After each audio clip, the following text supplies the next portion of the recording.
तो स्वागत है आप सभी का इस चैनल पे। हमारी आज की वीडियो रहने वाली है क्लास 10th का फर्स्ट चैप्टर रासायनिक अभिक्रियाएं व समीकरण। तो देखेंगे सबसे पहले रासायनिक अभिक्रिया होती क्या है। जब दो या दो से अधिक अभिकारक, अभिकारक मतलब क्या होता है। अब देखो, जैसे हम चीनी और पानी का घोल बना रहे हैं तो उसमें अभिकारक क्या क्या हो जाएंगे, एक तो चीनी हो जाएगी और एक पानी, यानी ये दो अभिकारक हो जाएंगे। ये बनाएंगे क्या, वो चीनी का घोल बनाएंगे तो चीनी का घोल क्या हो जाएगा, उत्पाद। तो ऐसे समझेंगे हम। जो हमारे पास पहले शुरुआत में जो चीज़ें होती है स्टार्ट करने से पहले, वो अभिकारक कहलाती है। उसके बाद जो बन जाता है वो क्या कहलाता है, उत्पाद। जब दो या दो से अधिक अभिकारक मिलकर एक नए उत्पाद का निर्माण करते हैं तो इसे ही हम क्या कहते हैं, रासायनिक अभिक्रिया। जब दो से अधिक अभिकारक मिलकर एक उत्पाद का निर्माण करते हैं उसे हम क्या कहते हैं, रासायनिक अभिक्रिया।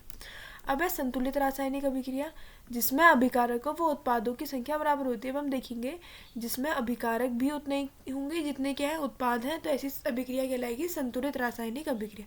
देखो जैसे ये पूरी इक्वेशन है, इसमें जिंक कितना है, एक। यहाँ पे जिंक कितना है, एक। यहाँ पे बना रखी टेबल ना, अभिकारक ये वाले और उत्पाद ये वाले। हाइड्रोजन 2 है, हाइड्रोजन 2 है। सल्फर 1 है, सल्फर 1 है। यानी जिसमें अभिकारक और उत्पादों की संख्या बराबर होती है उसे हम क्या कहते हैं, संतुलित रासायनिक अभिक्रिया। अब अगर कोई भी रासायनिक अभिक्रिया हो रही है तो उसमें क्या क्या होगा, अवस्था बदलेगी, रंग बदलेगा, तापमान बदलेगा और कोई ना कोई गैस अवश्य निकलेगी। तो ये थी हमारी रासायनिक अभिक्रिया। अब रासायनिक अभिक्रियाओं के कुछ प्रकार होते हैं। जैसे सबसे पहला प्रकार है संयोजन अभिक्रिया। अब संयोजन अभिक्रिया क्या होती है, जैसे कि नाम से ही पता है, संयोजन ऐसी अभिक्रिया जिसमें दो या दो से अधिक अभिकारक मिलके एक उत्पाद बनाते हैं। जैसे कार्बन प्लस ऑक्सीजन क्या बनाएगा, कार्बन डाइऑक्साइड। यानी यहाँ पे दो अभिकारक मिल रहे हैं और कितने उत्पाद बना रहे हैं, एक। अब उसके बाद है वियोजन अभिक्रिया, ऐसी अभिक्रिया जिसमें एकल अभिकर्मक टूट के छोटे छोटे उत्पाद बनाते हैं। यानी कोई एक अभिकर्मक है एक, वो टूट के कितने उत्पाद बना रहा है, एक दो तीन। तो ऐसी अभिक्रिया क्या कहलाती है, वियोजन अभिक्रिया कहलाती है, जिसमें टूटते हैं और उत्पाद बनाते हैं। अब जो ये वियोजन यानी टूटना भी तीन प्रकार से होता है। हो सकता है कि वो ऊष्मा यानी हीट दे के टूटे, हो सकता है उसको प्रकाश देंगे तो प्रकाश होने से वो अलग हो जाए, या विद्युत योजन यानी उसमें विद्युत धारा प्रवाहित करे। तो ये तीनों इक्वेशन है, आप इसमें लिख भी सकते हैं, रिएक्शंस हैं इसमें लिखेंगे। उसमें वियोजन क्या हो जाएगा, ऐसी अभिक्रिया जिसमें एकल अभिकर्मक ऊष्मा के प्रभाव में क्या हो जाते हैं, छोटे छोटे उत्पाद देते हैं। यहीं पे से आ जाना है, जिसमें ऊष्मा, प्रकाश और विद्युत। अब इसके बाद से है ऊष्माक्षेपी अभिक्रिया। ऊष्माक्षेपी अभिक्रिया क्या होती है, जिन अभिक्रियाओं में उत्पाद के निर्माण के साथ साथ ऊष्मा भी उत्पन्न होती है। अब जिसमें उत्पाद तो बनता ही है और साथ में क्या बनती है, ऊष्मा भी बनती है, तो उसको हम बोलते हैं ऊष्माक्षेपी। उत्पाद बनेगा ही और ऊष्मा भी निकलेगी, तो ऊष्माक्षेपी। उसके बाद जिन अभिक्रियाओं में ऊष्मा की आवश्यकता होती है उसमें कहते हैं शोषी, यानी उसको सोखना, उसको ऊष्मा चाहिए। तो ऐसी अभिक्रिया जिसमें ऊष्मा की आवश्यकता होती है उसको हम बोलते हैं ऊष्मा शोषी। उसके बाद से है विस्थापन अभिक्रिया। ये बहुत इंपॉर्टेंट है, दो के दो टॉपिक, ये दोनों टॉपिक। तो विस्थापन अभिक्रिया क्या होती है, ऐसी अभिक्रिया जिसमें मैंने आपको परसों कराया था, क्रियाशीलता का क्रम था, क्या था, ऊपर से नीचे तक का था, मेटल और नॉन मेटल में यानी धातु अधातु में। तो देखो उसमें क्या होती है, जो उच्च सक्रिय धातु होती है वो निम्न सक्रिय धातु को क्या कर देती है, उनकी जगह से हटा देती है। यानी कि देखो जैसे है Fe प्लस CuSO4। अब देखो यहाँ पे क्या है, जो Fe है वो ज़्यादा क्रियाशील है, किससे, एज कम्पेयर टू कॉपर। तो Fe उसको उसके विलयन से हटा देगा, उसको हटा देगा। तो अब यहाँ क्या बन जाएगा, देखो यानी इसने यहाँ की जगह से उसको हटा दिया, तो इसके यहाँ की जगह में क्या आ जाएगा, Fe, और इसके यहाँ की जगह में क्या आ जाएगा, Cu। समझ में आप लोग को। अब यहाँ पे क्या आ जाएगा, Fe, Cu यहाँ पर था और Fe प्लस CuSO4 था।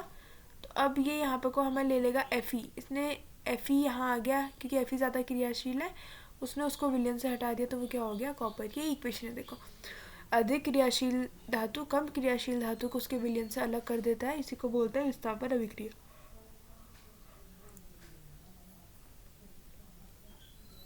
उसके बाद है द्विविस्थापन अभिक्रिया। द्विविस्थापन अभिक्रिया क्या होती है? वे अभिक्रिया जिसमें अभिकारक और आयनों का आदान प्रदान होता है। मान लो जिसमें दोनों चीज़ चेंज हो रही है। देखो इसके साथ ये वाला आ गया, इसके साथ ये वाला आ गया, इनमें क्या हो गया? आयनों का आदान प्रदान हुआ। आयनों के आदान प्रदान वाली अभिक्रिया को हम क्या कहते हैं? द्विविस्थापन अभिक्रिया। ऐसी अभिक्रिया में हमेशा एक ना एक प्रेसिपिटेट यानी जो नीचे अवशेप होता है वो जमता है। तो ऐसी अविलय पदार्थ को क्या बोलते हैं? अविक्षेपण अभिक्रिया भी बोलते हैं इसको।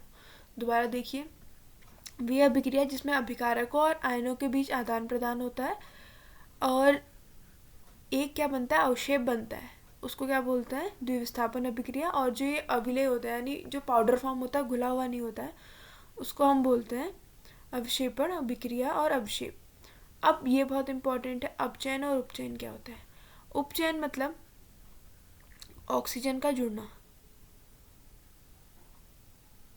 ये कहलाता है उपचयन। और ऑक्सीजन का जुड़ना और यहाँ से क्या होना? ऑक्सीजन का निकलना। यहाँ पर देखो कॉपर ऑक्साइड था, इससे क्या हो गया? ऑक्सीजन निकल गया, तो इसको बोलेंगे अपचयन। यानी अभिक्रिया में ऑक्सीजन का जुड़ना अपचयन, ऑक्सीजन का निकलना उपचयन। यानी उल्टा भी हो सकता है, अगर ऑक्सीजन जुड़ेगा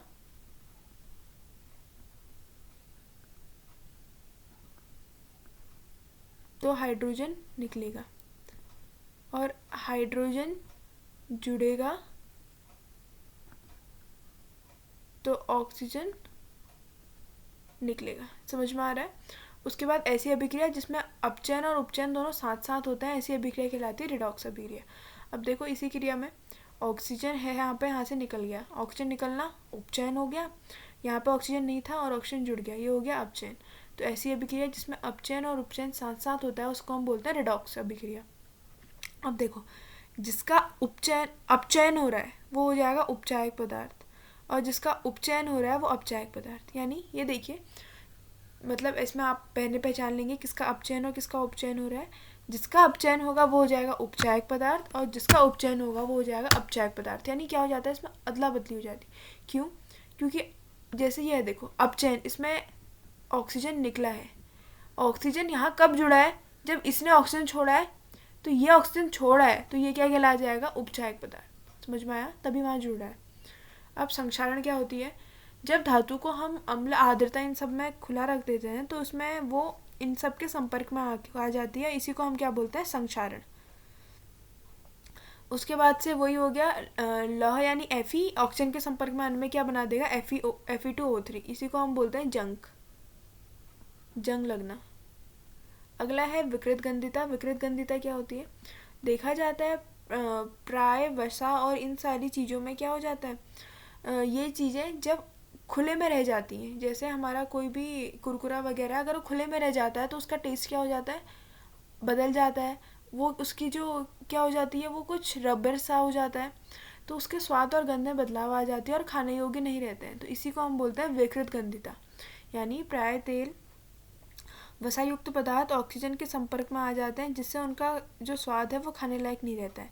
स्वाद खाने लायक नहीं रहता है और वो खाने लायक नहीं होता है, तो इसी को हम बोलते हैं विकृत गंधिता। और उसके बाद से इसको रोकने के क्या उपाय हैं? देखा जाता है जो हमारे ये कुरकुरे वगैरह जो भी हमारे ईडेबल या पैक्ड फूड होता है, इनको बहुत फुलाया जाता है। इनको फुलाने का कारण क्या होता है? अंदर वो पहले से ही नाइट्रोजन भर देते हैं। नाइट्रोजन भरेंगे तो ऑक्सीजन नहीं आएगी, क्योंकि ऑक्सीजन ही हमेशा क्या कर रहा है? उसको ख़राब कर रहा है। तो अगर नाइट्रोजन होगा तो वो ख़राब नहीं होगा और उनका गंध बदल जाएगा और वो खाने योग्य नहीं रहेगा। तो नाइट्रोजन भर सकते हैं और फ्रिज में रख सकते हैं। तो ये था हमारा आज का टॉपिक, हो सकता है आपको समझ में आया होगा। So thanks for watching, bye bye.